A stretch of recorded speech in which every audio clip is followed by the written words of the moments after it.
नमस्कार दोस्तों, success Vista classes channel पर आपका बहुत बहुत स्वागत है। दोस्तों जैसा कि आप देख रहे हैं, हम लगातार यूपी पीसीएस के प्रीवियस ईयर क्वेश्चन पेपर को सॉल्व कर रहे हैं। उसी श्रृंखला में आज हम लेकर आए हुए हैं 2019 का पेपर सॉल्यूशन। तो दोस्तों शुरुआत करते हैं। दोस्तों आपको पता है 2017 से लेके 2023 तक के previous year paper UP PCS के हम सॉल्व कर रहे हैं दोस्तों, जिसमें हम 2017, 2018 के पेपर पूरे सॉल्व हो चुके हैं और 1995 से लेके 2009 तक के यूपी स्पेशल के जितने क्वेश्चन पूछे गए यूपी पीसीएस एग्जाम में वो भी पूरे हो चुके हैं। तो आइए अब ये देखते हैं, ये वाला पार्ट 2019 का पेपर सॉल्यूशन देखते हैं। सबसे पहला टॉपिक है साइंस एंड टेक्नोलॉजी से संबंधित है। आइए देखते हैं पहला क्वेश्चन। मानव आहार में पॉलिश किए हुए चावल के उपयोग से निम्नांकित रोग हो जाता है। दोस्तों पॉलिश किए हुए चावल की वजह से आप देखेंगे विटामिन बी की कमी हो जाती है, तो ऑप्शन ए इसका करेक्ट है। और विटामिन ए की कमी से होता है रतौंधी रोग। क्वेश्चन नंबर 2, निम्नलिखित में से कौन सा युग्म सुमेलित नहीं है, आपको बताना है। इधर विटामिन है प्रचुर मात्रा, विटामिन B6 धान की चोकर में होती है, बिल्कुल सही है। विटामिन ई गेहूं के अंकुरित तेल में होती है, बिल्कुल सही है। विटामिन के अल्फा में होती है, ये भी सही है। लेकिन विटामिन B2 जो है ये कॉड यकृत तेल में नहीं होती है, इसलिए ऑप्शन बी जो है इसका रॉन्ग था। आइए देखते हैं क्वेश्चन नंबर 3। यहां भी दो कथन है, आप देखेंगे कथन और उसका कारण है। कथन है अधिकांश विटामिन मानव शरीर में संश्लेषित नहीं किए जाते हैं, बिल्कुल सही है। विटामिन को दोस्तों हम बाहर आहार के द्वारा लेते हैं, ना कि मानव शरीर में संश्लेषित होते हैं। उसका रीजन क्या था? मानव अंग केवल अनिवार्य सूक्ष्म पोषकों का ही संश्लेषण करते हैं। दोस्तों सूक्ष्म पोषकों का संश्लेषण मानव शरीर नहीं करता है, इसलिए कारण गलत है। और इसका आप देखेंगे असर्शन अर्थात कथन जो है बिल्कुल सही है, इसलिए इसका ऑप्शन जो है तीसरा सही है, ए सही है, किंतु रीजन गलत है। अब देखते हैं क्वेश्चन नंबर 4। आपको यहां पर दिया हुआ है सूची 1, सूची 2 को सम्मिलित करना है। Kevlar, taxol, zinc phosphide, nitrocellulose. दोस्तों आपको पता है नाइट्रोसेलुलोज क्या है? एक विस्फोटक होता है। और आपको पता है जिंक फॉस्फाइड क्या होता है? ये रोडेंटनाशी होता है। और आप इसी से ही समझ सकते हैं डी का जो है, डी का पहला और सी का चौथा। डी का पहला और आप देखेंगे जिंक फॉस्फाइड क्या है? जिंक फॉस्फाइड एक रोडेंटनाशी है। सी का चौथा, अगर आप जाएंगे सी का चौथा तो आप देखेंगे यहां पर है। इस तरीके से ऑप्शन बी जो है वो करेक्ट हो जाता है। इसका मतलब ए का दूसरा है। केवलार जो है संश्लेषित रेशा है, ये कई बार पूछा गया, मोस्ट इंपॉर्टेंट है दोस्तों। ये केवलार, ये संश्लेषित रेशा है, ये डायरेक्ट यहाँ पे सुमेलित करने के लिए दिया, ये कभी कभी डायरेक्ट पूछ दिया जाता है केवलार। और टैक्सोल जो होता है, टैक्सोल ये कैंसर रोधी दवा है। तो आइए देखते हैं अगला क्वेश्चन। क्वेश्चन नंबर 5, निम्नलिखित में से किसी वस्तु के नमूने को हवा में खुला रखने पर कुछ समय के पश्चात गायब हो जाता है? जैसे कपूर हो गया, नेफ्थलीन हो गया, अथवा शुष्क बर्फ हो गई। ये दोस्तों परिघटना जो कहलाती है ऊर्ध्वपातन कहलाती है। ऑप्शन ए जो है इसका करेक्ट है। क्वेश्चन नंबर 6 है, प्रकाश ऊर्जा का ऑप्टिकल फाइबर में संचरण निम्नांकित घटना के अनुप्रयोग के द्वारा किया जाता है। ऑप्टिकल फाइबर में दोस्तों पूर्ण आंतरिक परावर्तन, टोटल इंटरनल रिफ्लेक्शन के माध्यम से ऐसा होता है। ऑप्शन ए इसका जो है वो करेक्ट हो जाएगा। क्वेश्चन नंबर 7 देखते हैं, एंजाइमों के संदर्भ में निम्नलिखित कथनों में कौन सा सही है? वे जैव उत्प्रेरक होते हैं, वे शरीर में अपने स्थान पर जहां पर उत्पादित होते हैं वहीं पर काम करते हैं, बिल्कुल ये सही है। दोनों स्टेटमेंट करेक्ट हैं, ऑप्शन सी जो है करेक्ट हो जाएगा। अब देखते हैं क्वेश्चन नंबर 8। क्वेश्चन नंबर 8 में है, मां का दूध जो है नवजात को लगभग संपूर्ण आहार प्रदान कर देता है, किंतु इसमें निम्नलिखित का अभाव होता है। दोस्तों इसमें जो है लौह का अभाव होता है। ऑप्शन ए जो है इसका बिल्कुल करेक्ट हो जाएगा। क्वेश्चन नंबर 9 देखते हैं। इसमें दोस्तों दिया हुआ है निम्नांकित पदार्थों को पहली बार प्रयोगशाला में संश्लेषण के कालक्रम के अनुसार आपको व्यवस्थित करना है। दोस्तों सबसे पहले आप देखेंगे केवलार जो है प्रयोगशाला के अंदर होता है। केवलार के बाद आप देखेंगे ब्लैक गोल्ड, जो ये रिसेंट चर्चा में भी था दोस्तों। आप देखेंगे 2019-20 में ये चर्चा में रहा था, क्योंकि उस समय इसकी खोज की गई थी। तो सबसे लास्ट में यही आएगा 4 और 1। आप देखिए 4 और 1 जो है ये ऑप्शन बी में ही दिया हुआ है। मतलब फिर इसके बाद फुलेरीन आएगा, फिर सबसे तीसरे नंबर पर आएगा ग्रेफीन। इसका मतलब ऑप्शन जो है इसका बी करेक्ट था।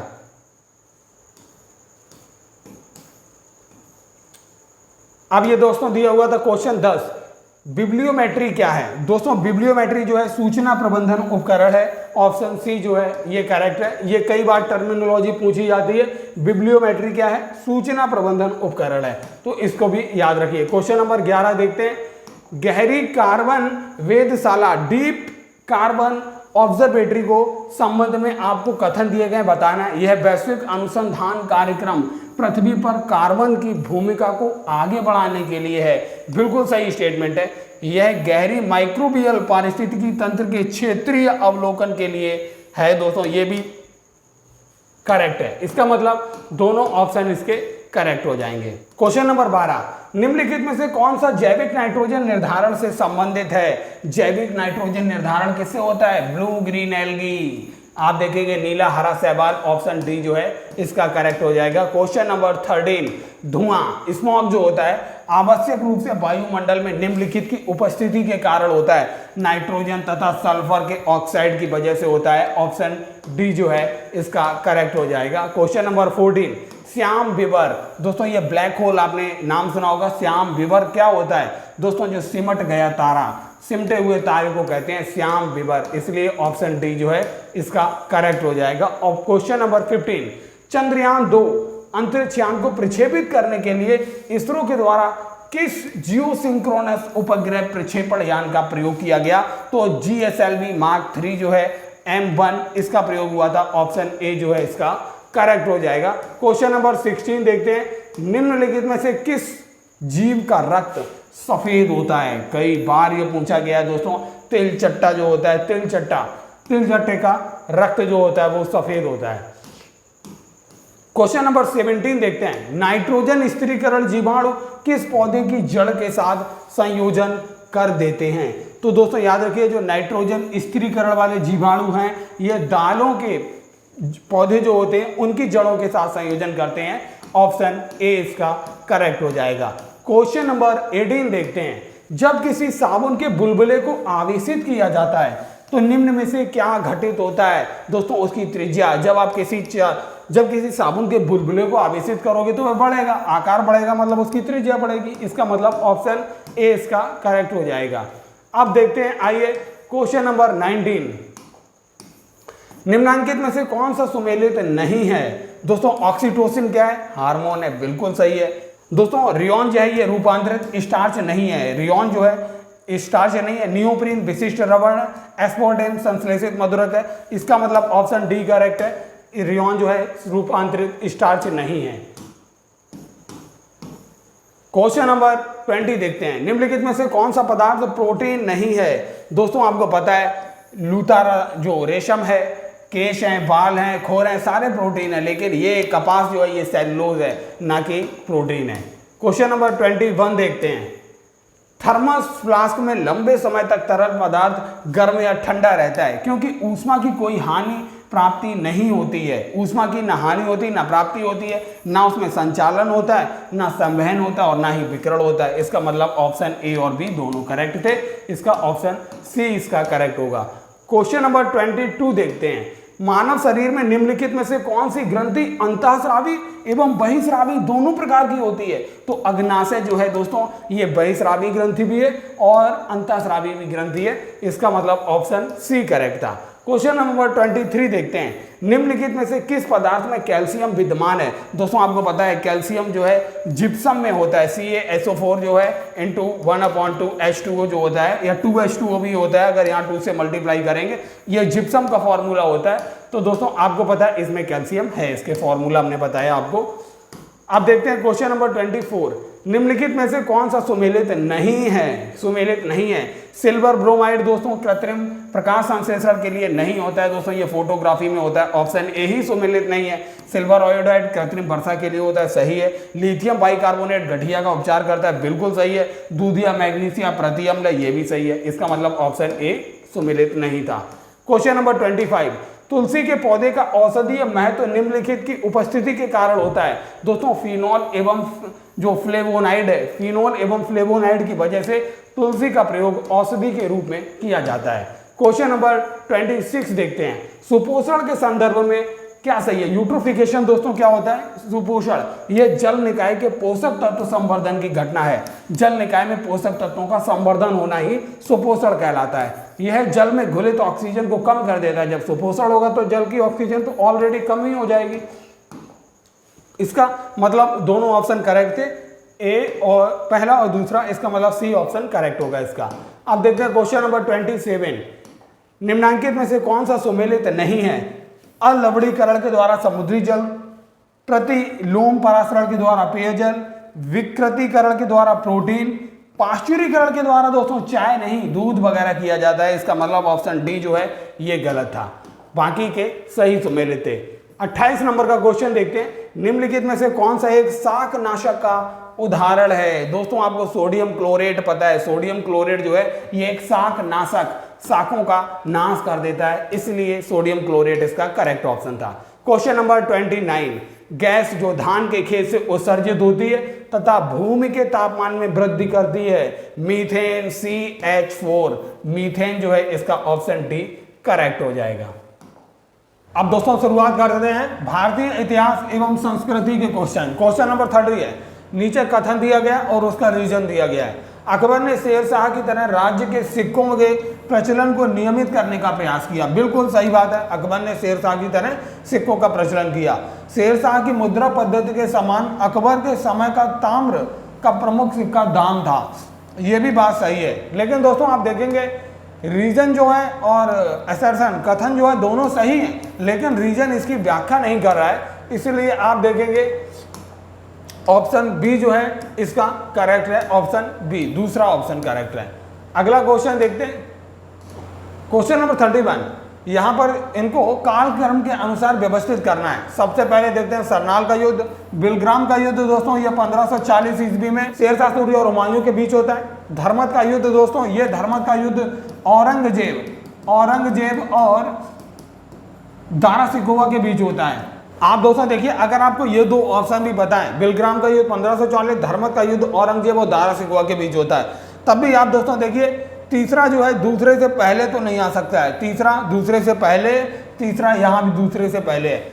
सरनाल का युद्ध दोस्तों ये अकबर के टाइम पर होता है, सरनाल का युद्ध, तो आपको पता चल जाएगा दो के बाद एक के बाद 3। अब देखिए, अब धर्मत का युद्ध जो औरंगजेब के टाइम होता है और सरनाल का युद्ध अकबर के टाइम होता है, तो कहने का मतलब 3 जो है 1 से पहले तो नहीं आ सकता है। यहाँ देखिए 3 जो है 1 से पहले है, इसका मतलब ऑप्शन ए करेक्ट है। सबसे अंत में जो होता है जजाऊ का युद्ध होता है, ऑप्शन ए जो हो गया वो करेक्ट हो गया। क्वेश्चन नंबर 32, हठयोग के संदर्भ में निम्नलिखित कथनों पर कौन सा सही है। हठयोग नागपंथियों के द्वारा अपनाया जाता था, बिल्कुल सही है। हठयोग क्रिया को सूफी संतों ने भी अपनाया, बिल्कुल सही है। नीचे दिए गए कूट में सही उत्तर चुनना था, 1 और 2 दोनों सही हैं दोस्तों, ऑप्शन सी इसका जो है करेक्ट है। आइए देखते हैं क्वेश्चन नंबर 33, निम्नलिखित में से कौन सी एक विशिष्टता एकता व्यवस्था की नहीं है। एकता एक राजस्व एकत्रित करने की व्यवस्था थी, बिल्कुल दोस्तों, एकता के माध्यम से राजस्व एकत्रित होता था। सियासतनामा एकता व्यवस्था की जानकारी का स्रोत है, बिल्कुल सही बात है। एकता से एकत्रित राजस्व सीधा सुल्तान के खाते में नहीं जाता था दोस्तों, ये इक्तेदार जो थे, इक्तेदार के माध्यम से ये एकता व्यवस्था चलती थी, तो इसका ऑप्शन तीसरा गलत है। चौथा देखिए, मुक्ति को एकता से एकत्रित राजस्व से सैनिक रखने पड़ते थे, ऑब्वियस सी बात है दोस्तों, डी ऑप्शन भी करेक्ट है। तो ए, बी और डी सही है, लेकिन सी जो है इसका करेक्ट नहीं है। अब देखते हैं अगला क्वेश्चन, इधर पुस्तकें हैं, इधर उनके लेखक हैं दोस्तों। तबकात नासिरी यहां पूछा है कौन सुमेलित नहीं है। सब तबकात नासिरी मिनाज सिराज के द्वारा लिखी गई है, बिल्कुल सही है, इल्तुतमिश के समय। तारीख फिरोज शाही दोस्तों, शम्स सिराज अफीफ दोस्तों, आप बिल्कुल ये भी सही है। तुगलकनामा इब्न बतूता नहीं लिखता है, इसे लिखता है अमीर खुसरो लिखता है तुगलकनामा, अमीर खुसरो के द्वारा लिखा गया, ऑप्शन सी इसका गलत है। हुमायूंनामा जो लिखा जाता है वो गुलबदन बेगम के द्वारा ही लिखा गया। अगला क्वेश्चन है, नेटिव मैरिज एक्ट किस वर्ष पारित हुआ था। 1872 में केशव चंद्र सेन के माध्यम से यह पारित हुआ था, 1872 के अंदर।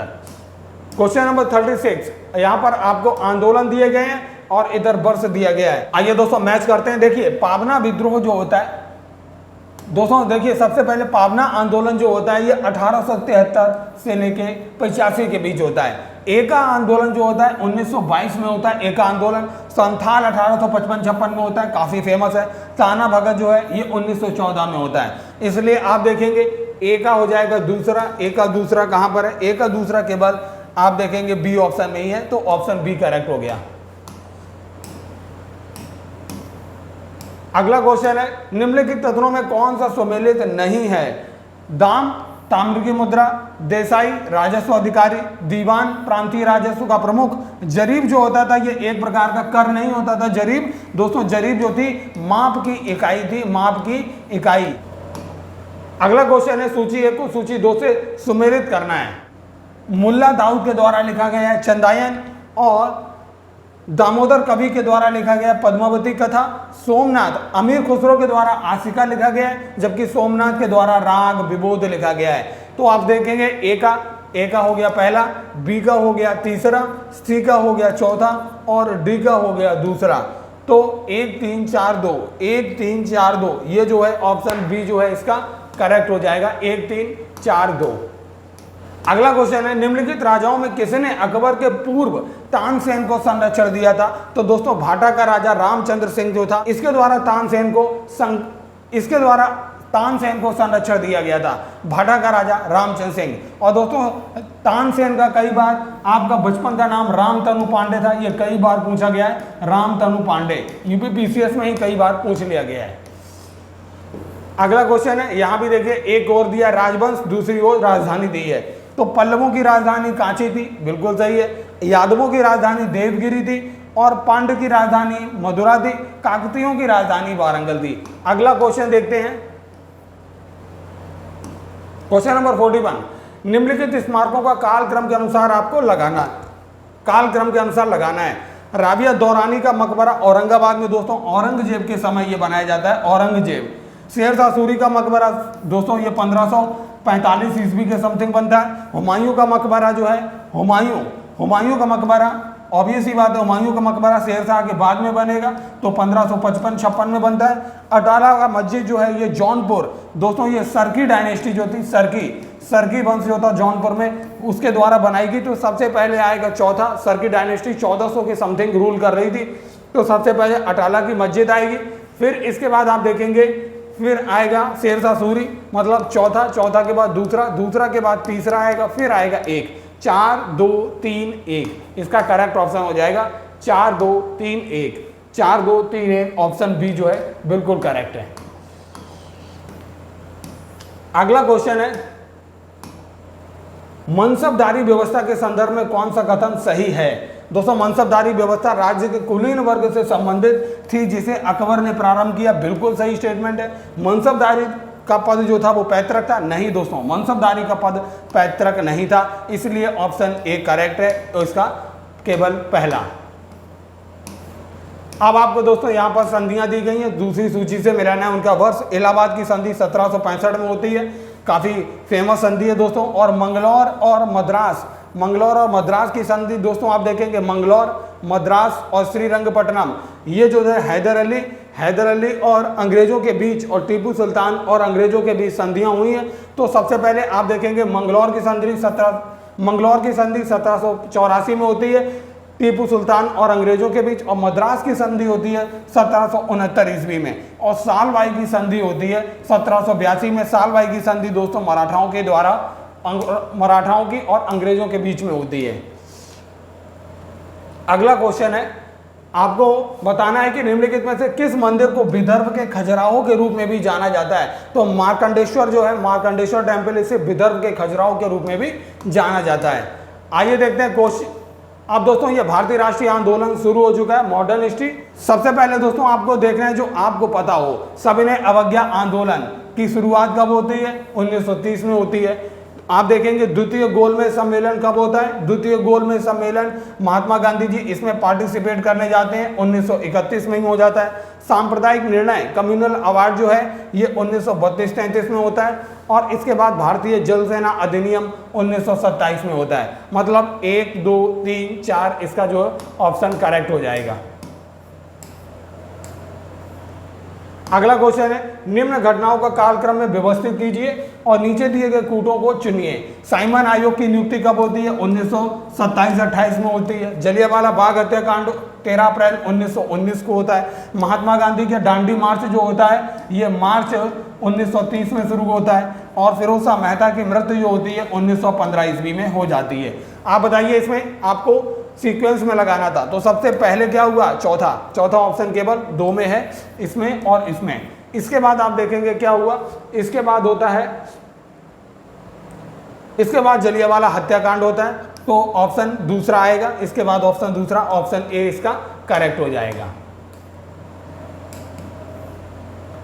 अगला है आईएनए, इंडियन नेशनल आर्मी के अधिकारियों पर मुकदमा चलाया गया था। तो दोस्तों आपको पता है लाल किला का आंदोलन जो था वो लाल किले का मुकदमा चला था दिल्ली में। ऑप्शन ए इसका करेक्ट हो जाएगा। अगला क्वेश्चन है, नीचे दिए गए कथन और उसका कारण दिया है, आपको बताना है। बंगाल की एशियाटिक सोसाइटी की स्थापना वॉरेन हेस्टिंग्स के काल में हुई थी और उसने सर विलियम जोन्स के पक्ष में उक्त विद्वत संस्था की अध्यक्षता का प्रस्ताव अस्वीकार कर दिया था। बिल्कुल सही है स्टेटमेंट दोस्तों। अगला स्टेटमेंट देखते हैं। अगला स्टेटमेंट जो है, वॉरेन हेस्टिंग्स स्वयं एक उद्भट विद्वान था तथा प्राच्य विद्या का प्रखर समर्थक था जो संस्कृत, फारसी, अरबी के अध्ययन को प्रोत्साहित करता था। बिल्कुल सही है, लेकिन दोस्तों इसकी वजह से उसने ये अस्वीकार नहीं किया था। इसका मतलब दोनों कथन सही है, लेकिन रीजन जो है असर्शन की करेक्ट व्याख्या नहीं कर रहा है। अगला क्वेश्चन है, राष्ट्रीय पंचांग के संबंध में कौन सा कथन सही है? भारतीय राष्ट्रीय पंचांग विक्रम संवत पर आधारित नहीं है। भारतीय राष्ट्रीय पंचांग शक संवत पर आधारित है। राष्ट्रीय पंचांग को जनवरी 26 1950 को अपनाया नहीं दोस्तों, ये जो है मार्च 1957 में अपनाया गया, मार्च 1957। तो दोनों ऑप्शन इसके गलत थे, ऑप्शन डी जो है वो करेक्ट हो जाएगा। क्वेश्चन नंबर 50 है, भारत में नियोजित विकास का विरोध किसने किया? नियोजित विकास का विरोध महात्मा गांधी के द्वारा किया गया था। ऑप्शन ए इसका है करेक्ट हो जाएगा।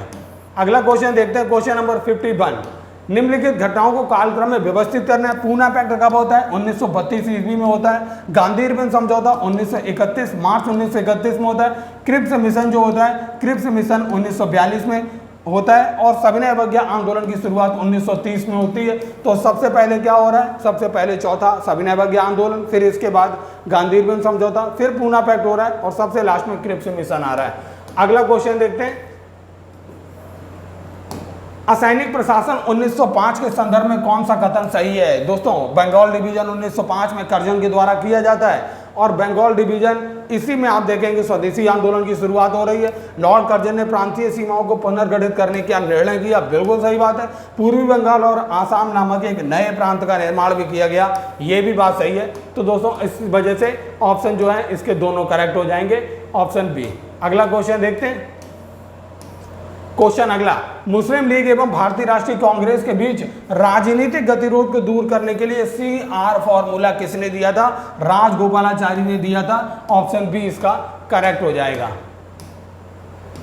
आप देखते हैं question number 54, the rise and growth of economic nationalism in India के लेखक कौन है? The rise and growth of economic, तो दोस्तों आपको पता है बिपिन चंद्रा के द्वारा ये लिखी गई है। इसका ऑप्शन चौथा करेक्ट है। अब देखते हैं क्वेश्चन नंबर 55, निम्न घटनाओं को कालक्रम के अनुसार व्यवस्थित करना है और दिए गए कूटों को सही उत्तर चुनना है। महाराजा हरि सिंह ने विलय पत्र पर हस्ताक्षर किए। सबसे पहले आप देखेंगे भारत का संविधान लागू हुआ। भारत का संविधान 26 जनवरी 1950 को लागू हुआ। जम्मू कश्मीर की प्रभु सत्ता संपन्न संविधान सभा ने भारत में विलय को अनुमोदित किया। जम्मू तथा कश्मीर नया संविधान लागू हुआ। दोस्तों 1957 में ऐसा होता है, सब लागू होता है।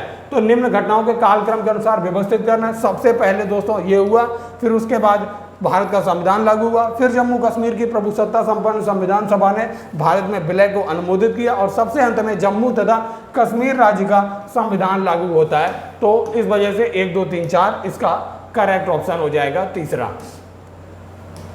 अब दोस्तों भारतीय राजव्यवस्था इंडियन पॉलिटी से देखते हैं किस टाइप के क्वेश्चन पूछे गए।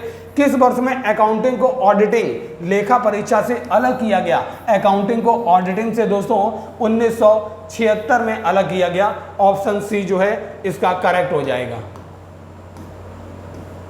अब देखते हैं क्वेश्चन 57, कथन और कारण है दोस्तों। भारतीय संविधान का अनुच्छेद 30 अल्पसंख्यक वर्ग शब्द की परिभाषा को परिभाषित नहीं करता है। बिल्कुल सही बात है, अल्पसंख्यकों की परिभाषा नहीं दी गई है। आप देखेंगे रीजन, संविधान केवल भाषाई और धार्मिक अल्पसंख्यक वर्ग को मान्यता प्रदान करता है। ये भी बिल्कुल सही है, मतलब दोनों सही है, लेकिन रीजन जो है ये असर्शन की व्याख्या नहीं कर रहा है, इसलिए ऑप्शन बी करेक्ट हो जाएगा। अब आइए देखते हैं अगला क्वेश्चन। भारतीय संघात्मक व्यवस्था के संदर्भ में निम्नलिखित में से कौन सा कथन सही है? भारतीय संविधान के अंतर्गत राज्यों को संघ से अलग होने का अधिकार नहीं है, राज्यों को यह स्वतंत्रता नहीं दी गई है। दूसरा है, अलग होने की मात्र वकालत करने पर अभिव्यक्ति की स्वतंत्रता से सुरक्षा मिलेगी। दोस्तों आर्टिकल 19 में अभिव्यक्ति की आज़ादी इनको नहीं मिलेगी कि अगर ये वकालत करें स्वतंत्र होने की तो इन पर कार्रवाई की जाएगी। इन्हें अभिव्यक्ति की आज़ादी स्वतंत्रता के रूप में राज्य को नहीं दी जा सकती है वकालत करने पर भी। तो दूसरा गलत है, केवल ऑप्शन पहला इसका जो है वो करेक्ट हो जाएगा। अब देखते हैं अगला क्वेश्चन। निम्नलिखित में से कौन सा युग्म सही सुमेलित नहीं है? सार्वजनिक स्वास्थ्य एवं स्वच्छता, सार्वजनिक स्वास्थ्य एवं स्वच्छता राज्य सूची में बिल्कुल सही बात है। जनगणना संघ सूची का विषय बिल्कुल सही बात है। राज्यसभा में सीटों का बंटवारा दूसरी अनुसूची में नहीं है दोस्तों, राज्यसभा में सीटों का बंटवारा चौथी अनुसूची में है, 4th अनुसूची में है। दल बदल विरोध 10वीं अनुसूची में, ये बिल्कुल सही बात है, ऑप्शन डी भी सही है। तो आप देखेंगे सी इसका आंसर हो गया, ये सुमेलित नहीं है।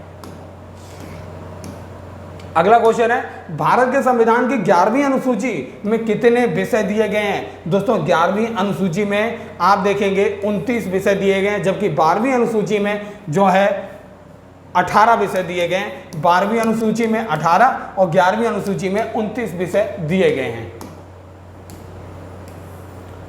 क्वेश्चन नंबर 61, पीएमओ के संबंध में निम्नलिखित में से कौन सा कथन सत्य है? यह 1977 में अस्तित्व में आया, प्रधानमंत्री कार्यालय। दोस्तों बिल्कुल सही बात है, 1977 में आया। इससे पहले दोस्तों इसको प्रधानमंत्री सचिवालय के नाम से जानते थे, सचिवालय के नाम से जाना जाता था, और 1977 में इसको पीएमओ प्रधानमंत्री ऑफिस कर दिया गया।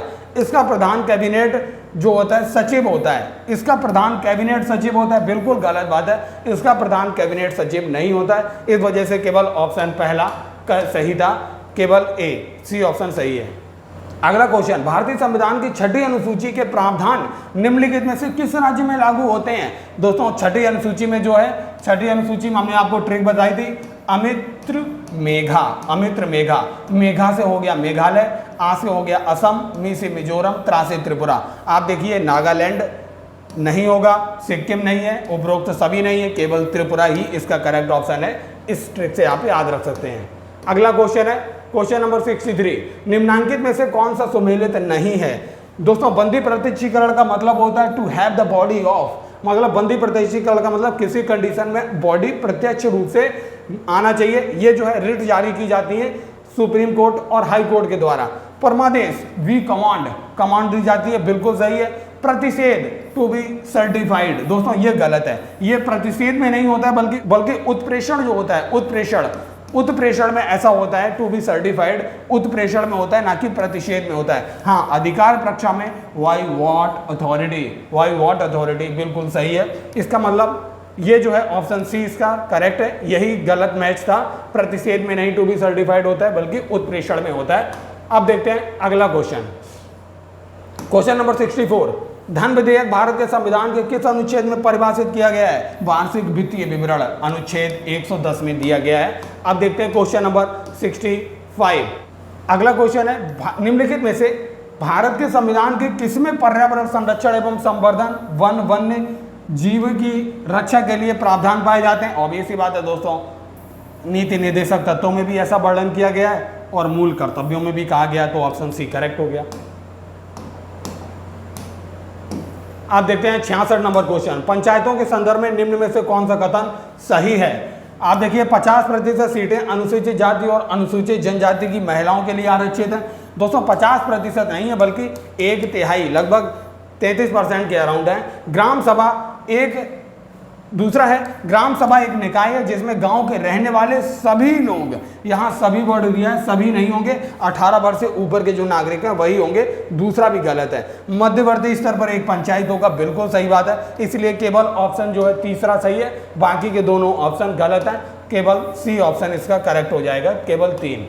अगला क्वेश्चन देखते हैं, क्वेश्चन नंबर 67।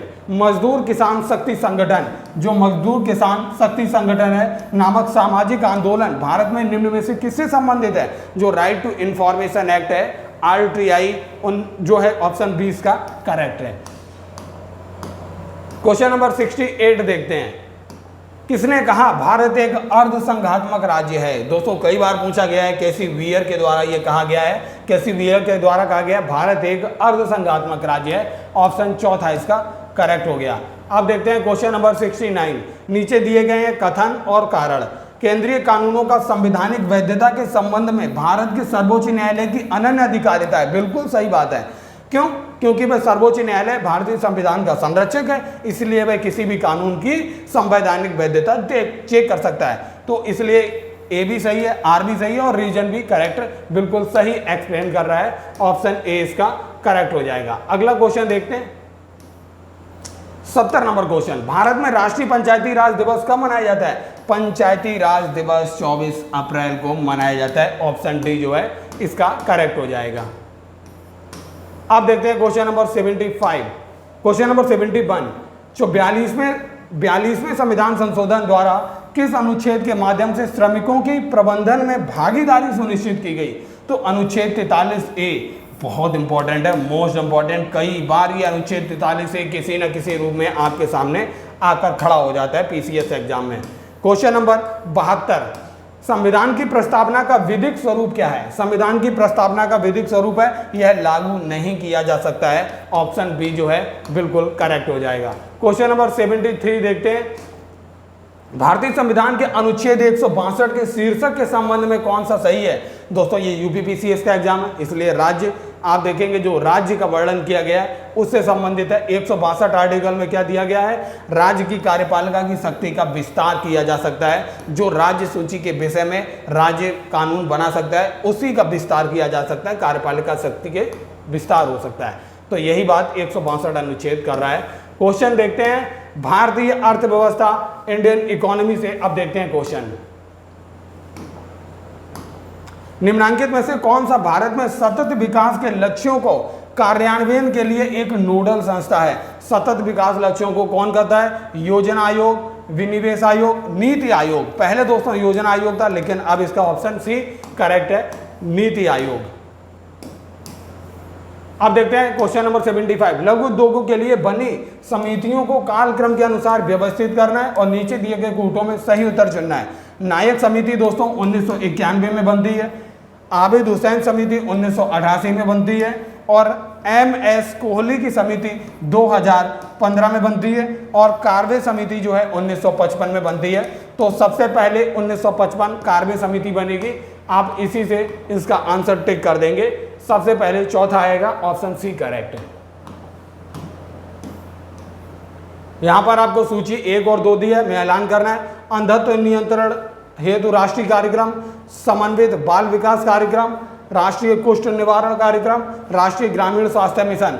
अंधत्व नियंत्रण हेतु राष्ट्रीय कार्यक्रम 1976 में चलता है, समन्वित बाल विकास योजना जो है 1975 में होती है, राष्ट्रीय कुष्ठ निवारण कार्यक्रम 1983 और राष्ट्रीय ग्रामीण स्वास्थ्य मिशन 2005 में आता है। तो दोस्तों ये ऑप्शन इसके करेक्ट हो जाएंगे। अब देखते हैं अगला क्वेश्चन। हाल ही के वर्षों में भारत में महिलाओं के लिए श्रम की भागीदारी की तेजी से गिरावट आई है।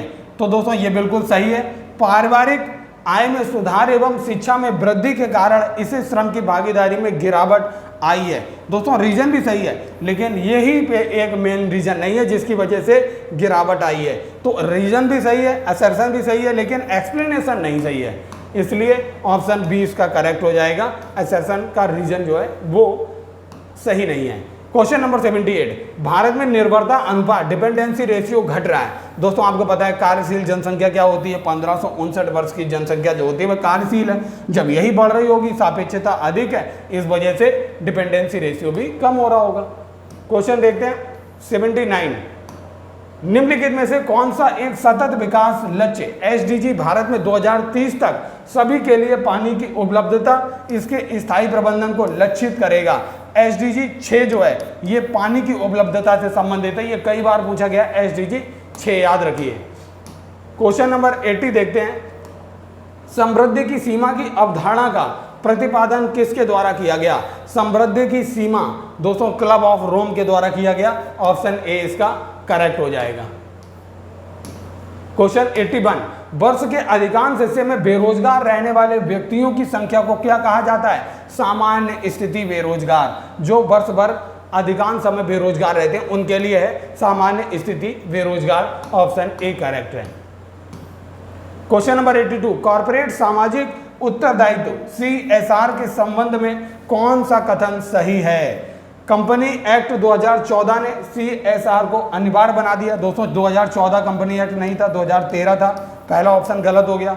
इसके अंतर्गत आने वाली कंपनियों को अपने वार्षिक शुद्ध लाभ का 1%, एक नहीं दोस्तों 2% CSR गतिविधियों में व्यय करना होगा। दूसरा भी गलत है। इस वजह से दोनों ऑप्शन गलत हो गए। तो ऑप्शन डी इसका करेक्ट है, ना तो 1 ना तो 2। अगला क्वेश्चन देखते हैं। क्वेश्चन 83, जीवन की भौतिक गुणवत्ता सूचकांक फिजिकल क्वालिटी लाइफ इंडेक्स किसके द्वारा विकसित किया गया है? मॉरिस के द्वारा इसे विकसित किया गया है। ऑप्शन ए जो है बिल्कुल करेक्ट है। अब आइए देखते हैं क्वेश्चन नंबर 84। नीचे कथन दिए गए और कारण दिया गया है। मानव विकास सूचकांक एवं सतत विकास लक्ष्यों पर आधारित भारतीय राज्यों की वरीयता में धनात्मक संबंध है। बिल्कुल दोस्तों पॉजिटिव रिलेशन है। SDG लक्ष्यों के आधारभूत आयाम शिक्षा एवं स्वास्थ्य से घनिष्ठता के साथ अंतर संबंधित हैं। ये भी सही है। तो इस वजह से आप देखेंगे दोस्तों इसका ऑप्शन ए करेक्ट हो जाएगा। Option A. अगला क्वेश्चन देखते हैं। बहुआयामी निर्धनता सूचकांक में सम्मिलित होता है स्वास्थ्य, शिक्षा और जीवन स्तर, तीनों के तीनों सम्मिलित होते हैं। तो 1 2 3 तीनों बिल्कुल सम्मिलित होते हैं। इसका ऑप्शन चौथा सही है।